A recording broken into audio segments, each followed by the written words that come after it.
What it do, baby? We are back after a little hiatus. It is ya boy, Captain Boring, along NotCFBIII. Welcome back, everyone. This is the 4th and 1 podcast. Follow us everywhere. Instagram, Facebook, 4th and 1 podcast, YouTube, 4th and 1 podcast. Go ahead, hit that like and subscribe button. 4th and 1 pod on TikTok, if that is still a thing by the time this comes out. I guess that's hit or miss from day to day if you listen to certain people. The samurai himself is back.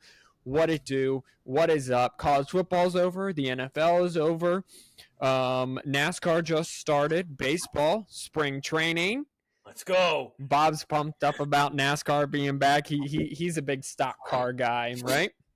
Absolutely. My boy Fast Willie gets the Daytona win. Daytona win. Charters are still a thing. I'm learning all about the NASCAR charters. Thank you to those on YouTube teaching me. So that's going to be a fun situation to monitor. We won't get into that as this is not that kind of podcast, at least not yet. Maybe somewhere in the future. So I am so loud, I'm being told. So maybe I should turn myself down. Yes. Whoa. Okay. All right. Is that any better? Yeah, that's like way better. Okay. All right. All right. Well, thanks for the heads up. So I am now at a appropriate volume. I'm sorry for everyone who I blasted their eardrums out for that first minute and 30 seconds. Well, as I'm sure you all know, there's no football anymore. Super Bowl is over. Eagles Super Bowl champions. Ohio State national champions. So what is there to talk about in college? Well, not really that much. Spring games are coming up. And Robert, why don't we just go ahead and start with the spring games and maybe even a lack thereof in Lincoln, Nebraska. I don't think we really covered this, but Matt Rule came out and said that Nebraska's spring game probably will not be televised because he gets into it. Last year, there was quote-unquote tampering.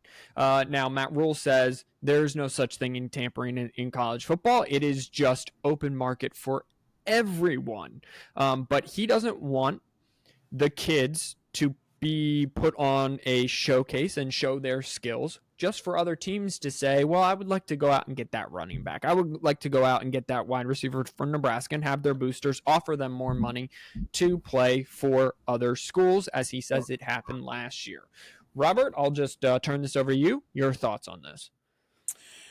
Yeah, I mean, I kind of see both sides to it. I see why you would not want to, especially with as a Michigan fan and having the number one football recruit at quarterback. I would not want him to be out there just slinging the rock, looking like the greatest gift for Michigan, and then, you know, some other school come in and be like, hey, we can give you a lot more money and a lot more anything or whatever to lure him away.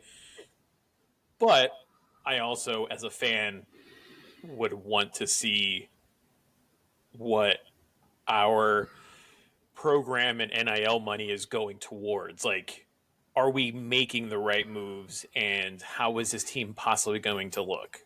Because, I mean, you kind of know what you're getting when you watch a spring game.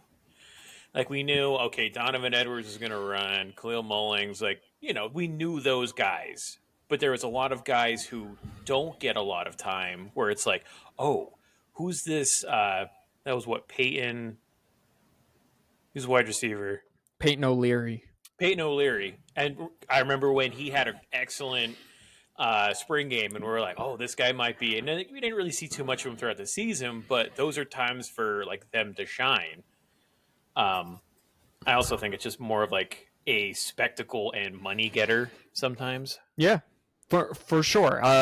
Tickets normally are free, at least at Michigan. The tickets are free for the spring game, but it does bring revenue. It brings, as you said, Robert, eyeballs to the football program, and it builds hype for the upcoming season. Ole Miss, I did not know this. Rob, did you know this? That in 2024, Lane Kiffin didn't do a spring game because of the same reasons. I mean, I didn't know that, They but they did I golf guess cart races, tug of war championships, and embracing the chaos and fun over any meaningful football. Oh, also a hot dog eating contest. I guess as long as there's some sort of competition going on with them, like I guess that kind of works out because that's all it really is. And I mean, it's kind of smart for Kiff because he also had a lot of unknowns with that team. You didn't know. I mean, we knew Jackson Dart didn't really know Right. what their backfield was going to look like, didn't know what their defense or offense was going to look like. So it's kind of a smart move, you know. Yeah, I also think that you're going to find out more about your team not in the spring game because it is so televised. You're going to find out about your team in the close practices, right? Right. Like, Yeah. like that's where you're really going to find out the majority of what your team is about, who's going to be at what position, where the rankings are. Because Rob, as you said, like Peyton O'Leary, for example, he had a tremendous spring game last year, 2 years ago, whenever that was, right? And we thought, hey, maybe this guy can be something. He really hasn't done much of anything, right? Benny Hall, I remember 2 spring games ago, me and Simeon sitting down watching the Michigan spring game, and Benny Hall got into the hole on Barrett at the time, 6-year senior, and he put a little shake on him and just left his jock strap on the turf in the spring game. Me and Simeon looked at each other and we're like, oh, this freshman from Georgia got a little something, something. Now, the backfield was pretty crowded the last 2 years, but Benny Hall really hasn't kind of sniffed a majority of the carries, if any at all, in a game-to-game situation. So Until Alabama. Until Alabama, right? Right. So there's a lot of spring games that are told, but also a lot that are just kind of for show. I would say more for the fans. Yeah. And do you remember it was Colorado's spring game, and I think it was like one of their wide receivers who had like 200 yards receiving or whatever. It was like a very astronomical number. Right. And it was like, oh, okay. And then he transferred. Deion's first year, right? In the snow? I think so, yeah. Yeah. Okay. Yeah. And like transferred like a week or two after. And I think that's kind of what they want to avoid is, you know, you're as like some colleges are looking at it and saying, oh, we can pick this guy up. Is that really going to be the smartest option? Because it's a spring game. So you're going up against not necessarily your top guys all the time. Right. But then as like in Colorado's case, can you afford to lose someone who may or may not be a weapon that you kind of need? I do. They're not also gonna like full out on hit each other in the spring game too, right? Like it is still just a glorified practice, right? And there's no like, you'll see stuff from your quarterback, but it's like there's no way to actually simulate real game pressure with 110,000 fans screaming and everything else, right? And like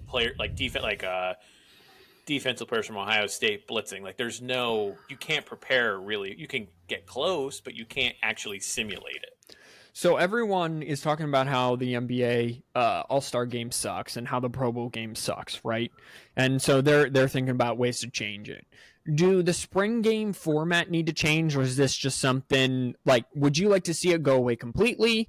Does it really not matter to you as a fan? Do you want it to stay as as an analyst? Do you want it to go away? Like, what are your thoughts in general about spring games? I mean, I don't think they should go away. I think they should still have something like a spring game, but I don't think it should be televised.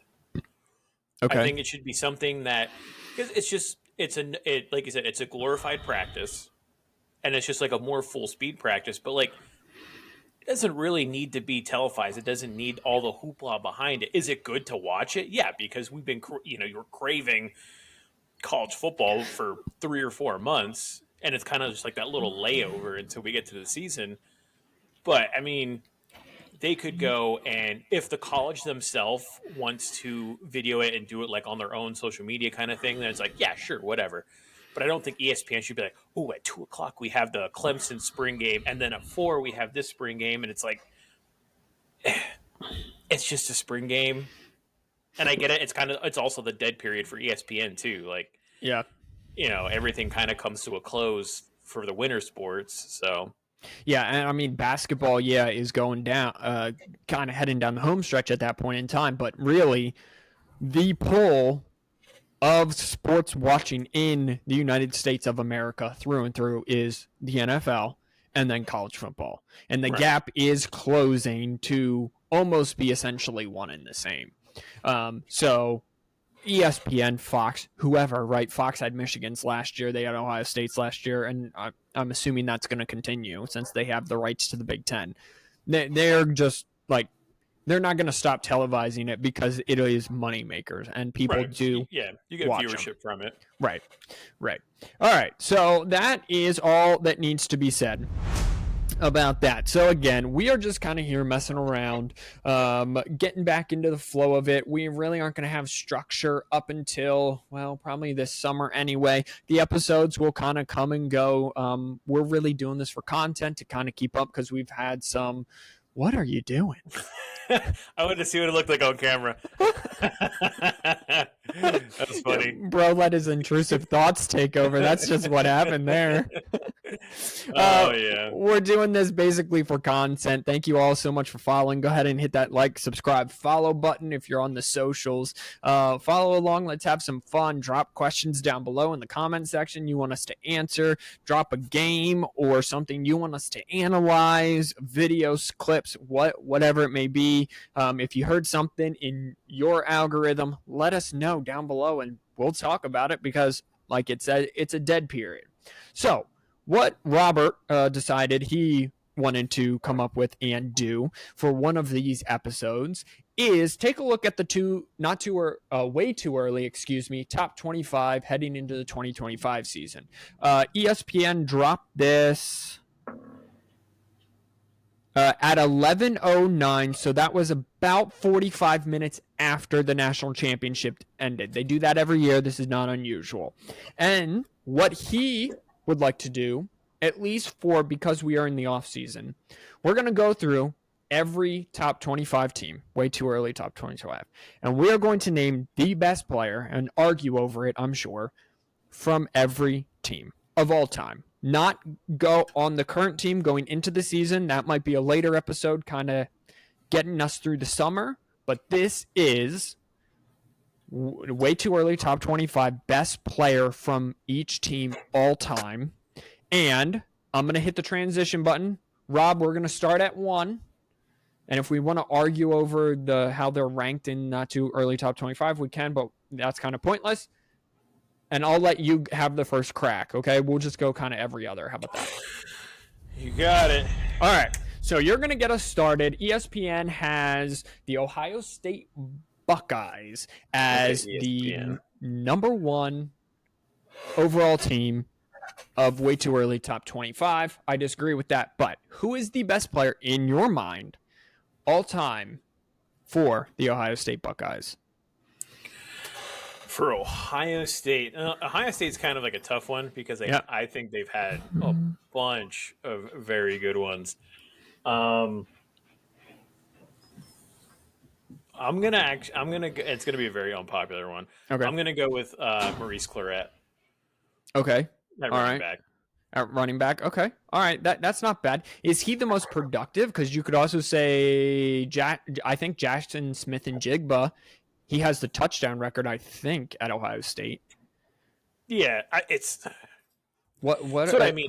It's hard to because people will go and say, "Oh no, it was Marvin Harrison," and it's like, well, that's recency there's a lot bias.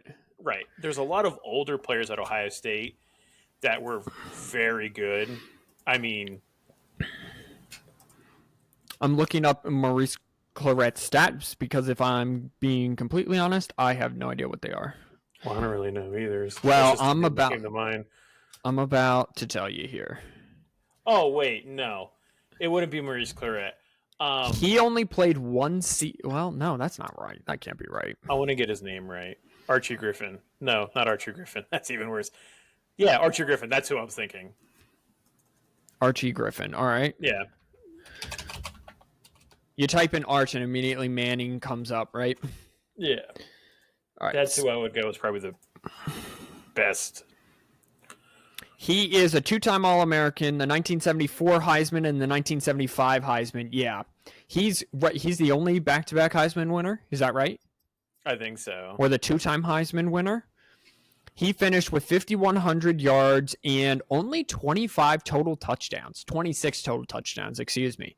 So the touchdown number a little low, but the yardage number, he went for freshman year, almost 800, 1,500, sophomore, junior year, 1,600, and then senior year, he had to back off and only did 1,400.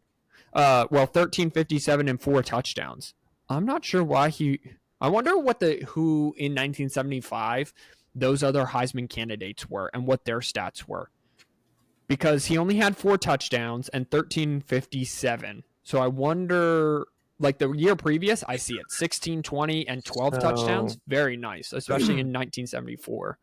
So 75, Tony Dorsett was in that one. Chuck Muncie, Ricky Bell. I don't know those two. That's a Cal and USC. Tony Dorsett's the only one I really know out of that. Tony Dorsett. In 75, he had 228 attempts, 1,500 yards, 11 touchdowns. His stats were better than Archie Griffin in 1975. I think Tony Dorsett was robbed in 1975. This is what I'm discovering today.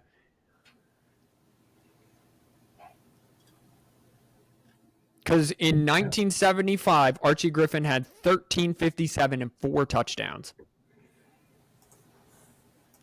Yeah, why is there like such a disparity wow.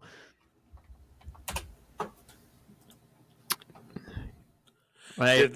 Did Ohio State win the national championship in 75? I'm not sure. 11-1.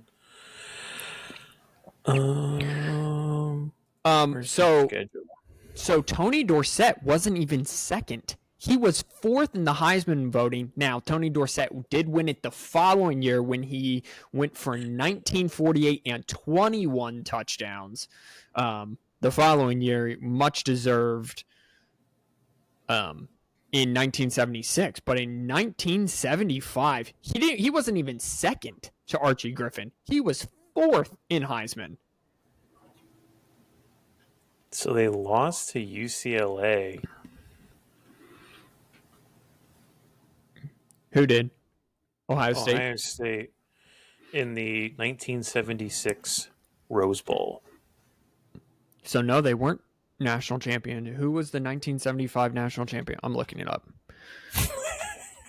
Wow, we really fell off a cliff just first thing. They were very good in the Big Ten. They beat the snot out of everyone. Except Michigan, which was a 7-point game, Indiana, surprisingly, which was a 10-point game, and Penn State, which was a 12-point game. Oklahoma was the national champion, 11-1 that year. 8 opponents ranked in the fixed AP poll, which is why they were the consensus choice for 1975. So there you go. There you have it. All right. So what we have learned so far is that Robert finally remembered who Archie Griffin was and that Tony Dorsett was robbed in 1975 of a Heisman. And that's just about it. Number 2 in 25 is Texas. And I think that this is kind of an easy one. I'm going to go with Vince Young. I would have said Earl Campbell. Oh, all right. Well, I guess we're looking up stats for each now. Do you do Earl Campbell or do you do Ricky Williams? Because Vince Young is a very good one.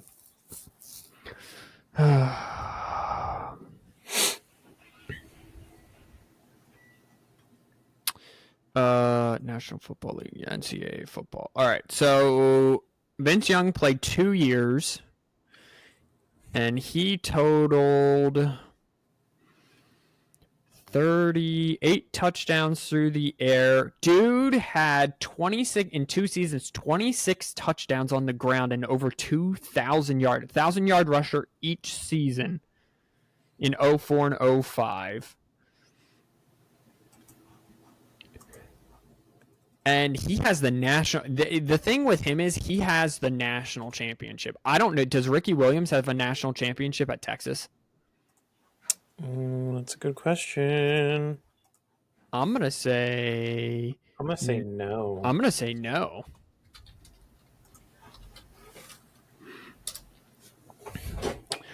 Ricky Williams does have the Heisman over Vince Young. He was also the Maxwell, Walter Camp, and Associated Press Player of the Year. He has a total of 72 touchdowns. He played in all 4 seasons. He almost rushed for 1,000 yards in all 4 seasons. 1995 was his least rushing total with 998 touchdowns. His senior year, in which he won the Heisman, he went for 2,100 yards and 27 touchdowns. The year prior, in 97, which would be the Peyton Manning, Charles Woodson year, he went for 1,800 yards, almost 1,900 yards, and 25 touchdowns. You might be right, Rob. Duplicate tab. All right. Well, let's look up Earl Campbell. I feel like those two are like widely interchangeable. Earl Campbell has a Heisman as well and one-time All-American. Ricky Williams was a 2-time All-American, Big 12 Player of the Year in back-to-back Offensive Player of the Year, and the 1998 Heisman. Earl Campbell has 4,400 yards and 40 touchdowns. Ricky Williams has 6,200 yards and 72 touchdowns. So I'm going to give it to Ricky here, actually. And then, I mean, it's valid. And then Vince Young, college stats. Vince Young only has 1 All-American and only 1 Offensive Player of the Year. So, yeah, way to call me out on my BS. Let's go with Ricky Williams there, Rob. Ricky Williams, Texas's all-time best player. All right, Rob, you got Penn State. Who is next? I mean, I guess the easy one would be for Saquon, but I kind of want to go defense, and I want to go LeVar Arrington. Fun fact about LeVar Arrington, he does podcasts for Fox now. Very interesting personality, and he is not a big fan of Michael Parsons. So just throwing that out there. Well, I kind of feel like that's a pretty common theme for most. It seems like most Penn State fans are not like the biggest, or people that have played for Penn State don't seem to really like him that much. It seems. Yeah, I think he's a little more vocal than most people think. In terms of, do you even have Arrington's stats, career stats there? Because offensively, I'm with you. Saquon's probably their best offensive player, but he really didn't do too much in college. That it was wow. I mean, he won the Bednarik Award for Best Defensive Player. 20 tackles for loss. So in his career, 2-time All-American, 39 tackles for loss, tied for 8th in school history, and 19 career sacks, tied for 11th. So it's probably, stats-wise, probably not, but I feel like impact-wise. Penn State, though, also has had probably – I mean, they were linebacker U for the longest time. Yeah. I mean, LeVar Arrington, Paul Postlesny, that whole crew, Parsons. So, all right. Well, this is going to be an easy one. I did go ahead and jump ahead. So the Notre Dame Fighting Irish are number 4 on ESPN's list. I think this is pretty easy. That's just Joe Montana. Yeah. Okay. Yeah, right. That's a pretty much of a given. You have the number 5. The number 5 Georgia Bulldogs, which I think that this is a running back, is it not? Yeah, Herschel Walker. Herschel Walker. And let's just do you have his stats at all? I can in a hot second. I have them here. Okay, you got him. The next team for me, that's going to be a hard one. I can't wait to see what you pull for this team. So Herschel Walker's stats was a 3-time All-American, the 1982 Heisman, the 1980, 81, and 82 SEC, not even Offensive Player of the Year, Player of the Year. He finished with 5,200 yards and 26 touchdowns. He was top 3 in Heisman voting each of the 3 years. He was a national champion in 1980. What does AA mean? Alcoholic Anonymous. Yeah, okay, thanks. Oh, a consensus All-American. I'm sorry. So he was a consensus All-American. So Herschel Walker really put it down in the 3 seasons at Georgia. All right, next on my list is Oregon. And if I'm being completely honest, I don't know. So I'm looking it up.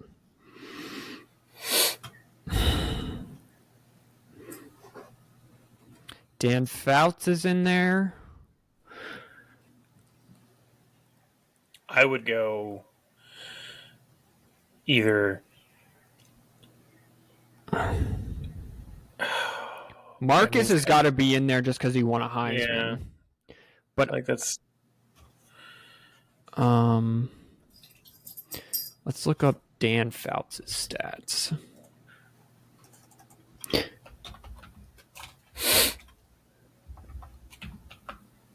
I gotta start writing my players down. All right, Dan Fouts' college stats: 6,000 total yards, 37 touchdowns, no national championships, no anything. He was a third overall pick.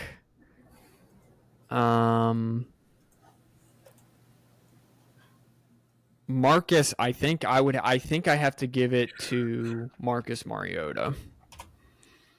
It's Mariota, not Mariota. Okay.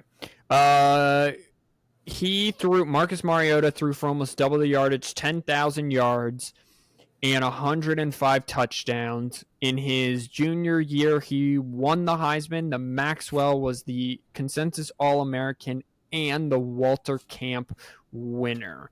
So I'm going to actually go with Marcus Mariota as Oregon's best football player of all time. Robert, you have a tough one in Clemson. I'm probably just gonna go with Trevor, because like Trevor Lawrence. Yeah, I know who you're talking about. I just want to make sure it's all time. So I don't know if they did have William Perry, which the fridge. I mean, that's a very good pick for them too, considering everything he did. But I think I'm just gonna stick with Trevor. Okay, Trevor Lawrence for the Clemson Tigers. Number 8 LSU. I'm honestly gonna go with Joey B. Yeah. That's what I did. Now you could also make an argument for Jaden Daniels, because Jaden Daniels had 2 seasons there, so he was more productive. But Joe Burrow and that LSU team, what they did in 2018 was nothing short of phenomenal. They beat all the AP top 5. They were at one point the original AP top 5. They beat at one point in time during that season by an average of 19 points per game. They blew out everyone. He set the record, Joe Burrow, for most passing yards in a season. At the time, I don't think it's currently. He was the 2019 SEC Offensive Player of the Year. He won the Heisman and was an All-American. He threw for 5,600 yards and 60 touchdowns. The 60 touchdowns was the record for a single season at the time, and he was a national champion. Also at LSU, the year prior, he threw for 3,000 yards and 16 touchdowns. So there's that he does have more than just 1 year, but I'm going to go with Joe Burrow because he's also been a tad bit more successful in the NFL. All right, Rob, you are rolling. Who you got for this one? BYU. That would be Steve Young. Oh, that's a good one. Steve Young, or you could go Jim McMahon. Both are quarterbacks. Not to be confused with the other McMahons of the WWE, right? Not to be confused with Vince. Vince McMahon. Okay. I don't think many people will argue a lot with you there. Sorry. I just hope I'm right that he actually went there. Vince Young, he did go to BYU. Okay. Yeah. He looks like he would.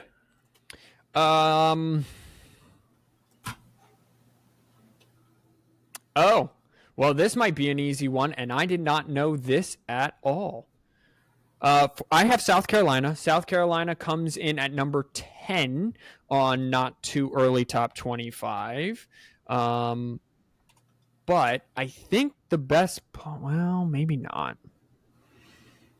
This one's kind of hard because if I'm going with also production in the NFL, Sterling Sharp, Shannon Sharp's brother, he was just elected into the Pro Football Hall of Fame. Neck injury ended his career short. He has no awards at South Carolina. His best season was his junior season, 74 catches, 1,100 yards, 10 touchdowns. I don't think you would go with Jadeveon Clowney. I really don't. I would. You would go with Jadeveon? I would go with Clowney until his senior year. His senior year was the one where they were like, oh, this guy's going to go number one, and he slacked off.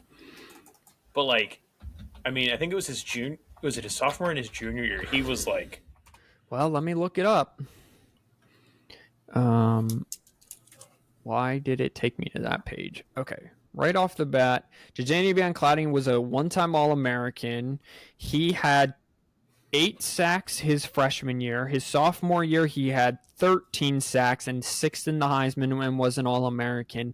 And then his junior year, as you said, Robert, in 2013, he only played in 11 games. He had 3 sacks, and I remember there was a whole bunch of drama. He just kind of sat out. Nowadays, you would not see that because of the NIL. There's a lot of other, and I don't mean to be disrespectful to anyone. I mean, there's this George Roberts. He was an All-American. Oh, hold on.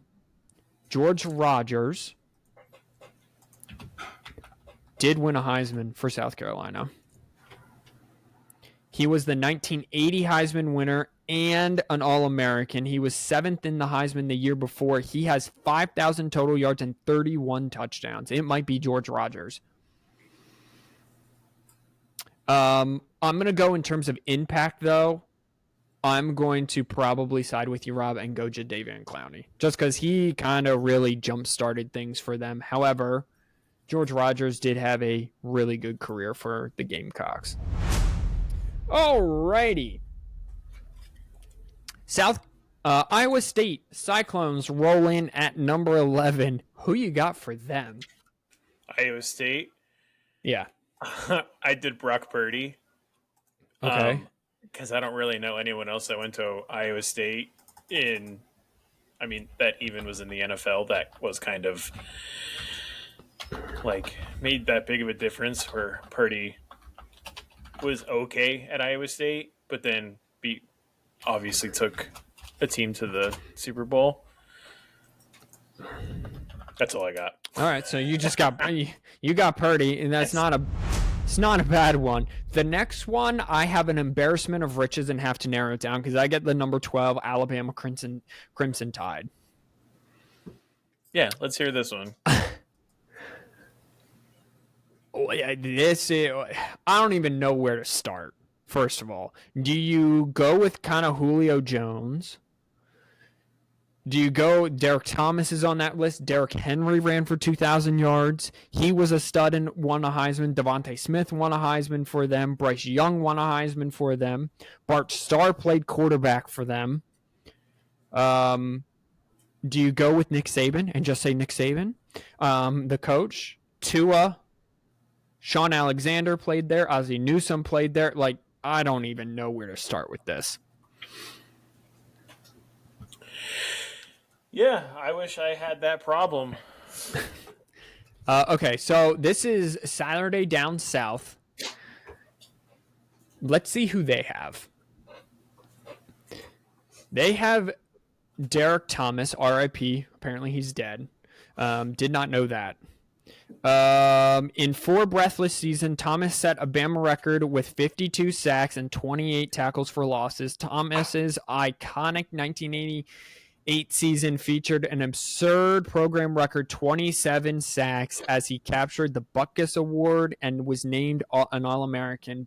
Thomas's 18 sacks in 87 are still the second most in a season by a tied player, and his 5 sacks against Texas A&M in 88 are a single game record. Number 2 also is Derrick Henry.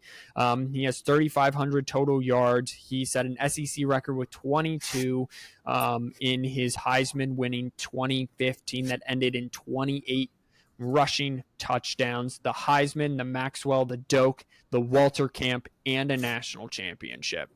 Henry shattered Herschel Walker's hallowed single-season SEC record. He predictably bolted for the NFL, where he is still playing. So, yeah, I'm going to go with a tie between Derek Thomas and Derrick Henry. Yeah, that's fine. Who you got for Illinois? How come you get kind of like the easy, but Illinois, the hard? Dude, Illinois is actually kind of easy because Dick Butkus went there. Oh yeah, I mean, see, so it was kind of easy. If you don't do, then it's like no Sean Moreno or like Juice Williams. Okay. For like relevancy, but other than that, I mean, who else went there? I don't know. You tell me, right? All right.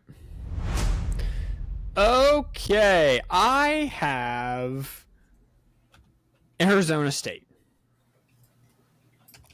Player, and this one's kind of easy. Is it Terrell Suggs?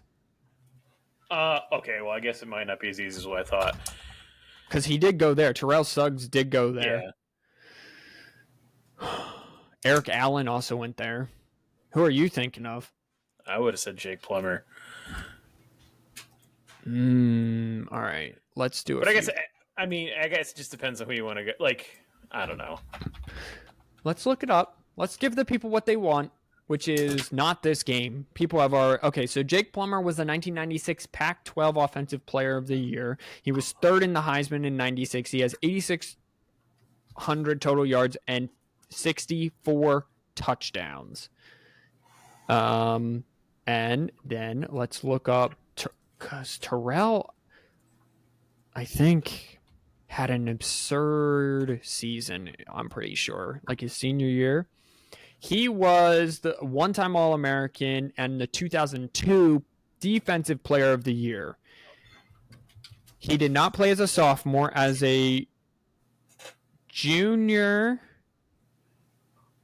where is his defensive stats? Hello? Okay, yeah, he scored once as a freshman. He played 10 games, 1 interception.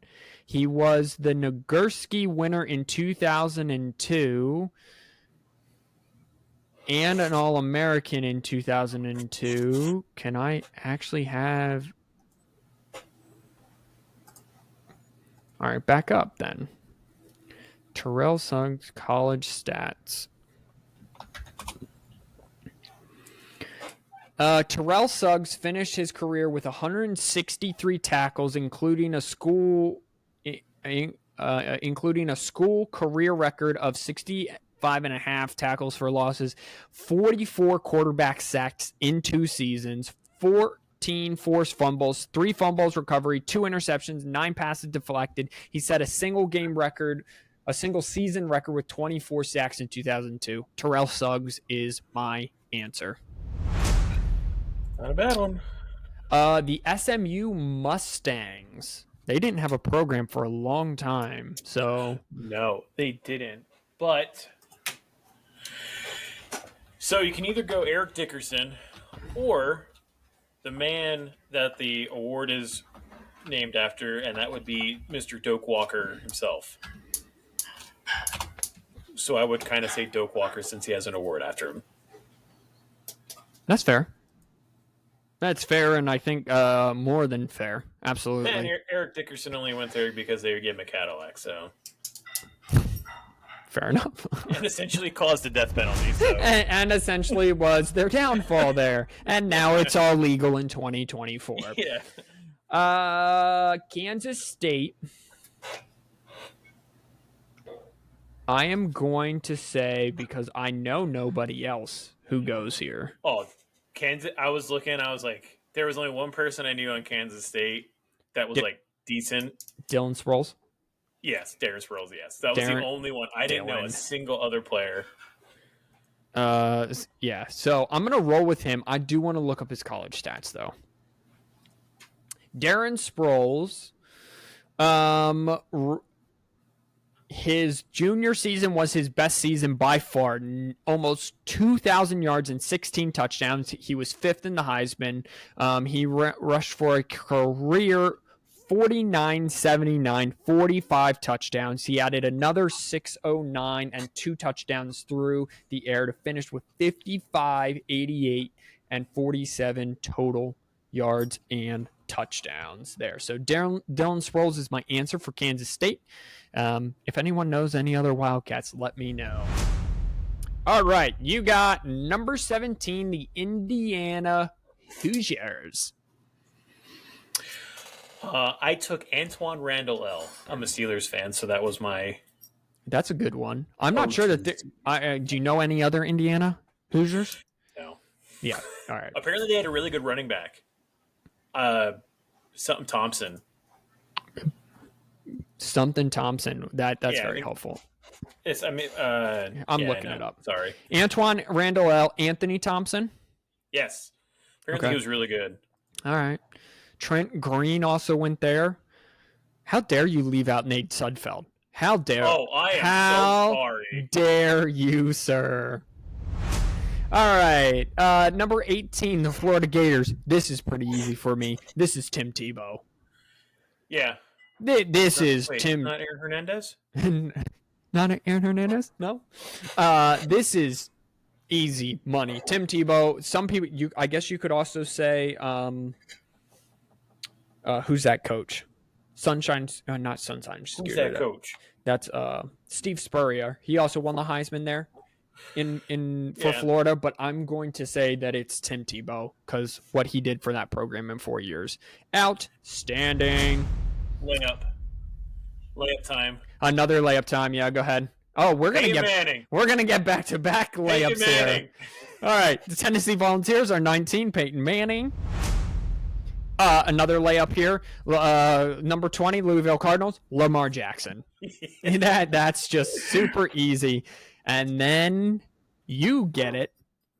Kind of tough one here. At number 21, the Michigan Wolverines. Lots of choices here. There is. I think there's two big names that you'd obviously do, and that would be either Dez or Rod. Yeah. Rod Woodson or Desmond. Charles Woodson. Charles Woodson, Rod Woodson. You know what I'm saying. But if you are an old head who has watched Michigan football religiously since the dawn of time, then you would also know about Tom Herman. Yep. And I still think Charles Woodson probably is considered the greatest one, but I kind of want to go Tom Herman just because that's one that no one ever really goes with. Okay. All right. Let's I mean, do it this. is hard to go against like the OG defensive Heisman. Oh, what? Oh, that's a best. That is a. Oh, that's a. Oh my goodness. That's the coach, Tom Herman.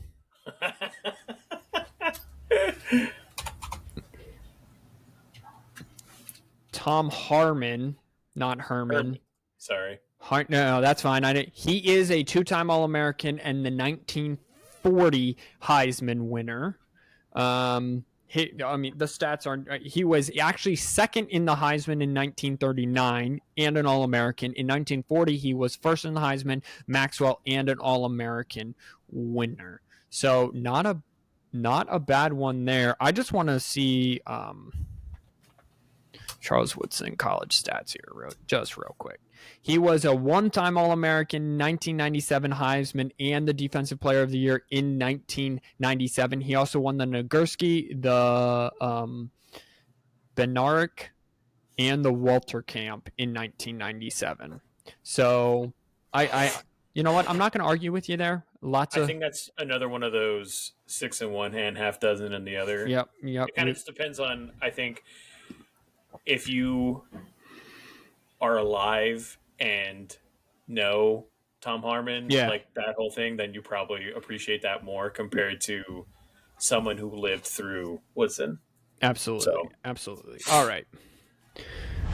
At number 22, I have the Texas A&M Aggies. To me, this is easy. It is recency bias, but he kind of is the one who put him on the map, and that is Johnny Football himself. Yeah. He brought on the new age, quite literally, in terms of NIL and making money off the field, illegally at the time. He brought A&M into the SEC and he immediately was a rock star. So I'm going to go with Johnny Manziel. He also has a Heisman to back it up. Coming down the home stretch here, you have lots of choices here with the number 23 Miami Hurricanes. Yeah, I mean, who do I go with? Do I go with Ray Lewis? Do I go with Ed Reed? Do I go with Sean Taylor? Do I go with Willis McGahee? I like how they're all defensive players. They kind of are. Yeah, When you look at Miami, like the studs, like almost all of them were defense. Warren Sapp, like I think I would go with Ed Reed just because even after, I would go with Ed Reed because he was stellar in college and stellar in the NFL. I mean, Ray Lewis was too, but like no one wanted to face Ed Reed like at all. Like even Belichick didn't want to face him. Right. Okay. All right. So you're going to go with Ed Reed. Peyton Manning, Tom Brady did not like Ed Reed because Ed Reed was exactly where he was supposed to be. Tom Brady would throw the ball and the ball would get intercepted. He has said that on many occasions. I have the number 24 Boise State Broncos. I think that this is pretty much a layup. I'm going to go with Kellen Moore here. He is the 2009, 10, and 11 first Western Athletic Conference in 2009 and 10, and then the Mountain West Conference Offensive Player of the Year. He has 14,000 total passing yards, 142 touchdowns. He was 7th, 4th, and 8th in the Heisman, respectively. He started all 4 seasons. He started every single game for the Boise State Broncos out there on the blue turf. So I'm going to go with Kellen Moore for the Broncos. Rob, you have to close us out the number 25 Ole Miss Rebels. Yeah, well, we got one Manning on there. We might as well throw the other one on there. Archie Manning. I want to look up his stat. He is where J. Manning college stats. All right. In college, he was the 1969 SEC Player of the Year. He finished with 4,700 total yards, 31 touchdowns. That's Jackson Dart last year, by the way. And he was 4th and 3rd in the Heisman respectfully. Is there anyone else who really went to Ole Miss? Eli has some stats, right? Yeah. So why'd you choose Archie over Eli? I think a lot of it was just because Archie, Because when people, Eli Manning also won the Maxwell, which I did not know, in 2003. because it was a big deal because people wanted Peyton to follow Arch. Mm-hmm. But Peyton didn't think he was going to be able to get out of Archie's shadow. Because Arch was a legend there. Yeah. You know what I mean? Yeah. And I mean, that name still reigns supreme there. So you know what? I'll allow it. There we go. I found it there. I mean, there's also Patrick Willis. Oh, the linebacker, right? Yeah. Yeah. The Deuces Lewis McAllister. Oh, I forgot about Deuce McAllister. Bo Wallace. Let's all remember and appreciate Bo Wallace. Oh, yeah. Chad Kelly, who came out with his own rap. Yeah. Chad Kelly. All right, everyone. We've taken up enough of your time just rambling and bambling for the last 15 minutes. Thank you, everyone, for being here. Don't forget to wash those hands, you filthy animals. We will see you sometime soon. Until next time, God bless and peace out.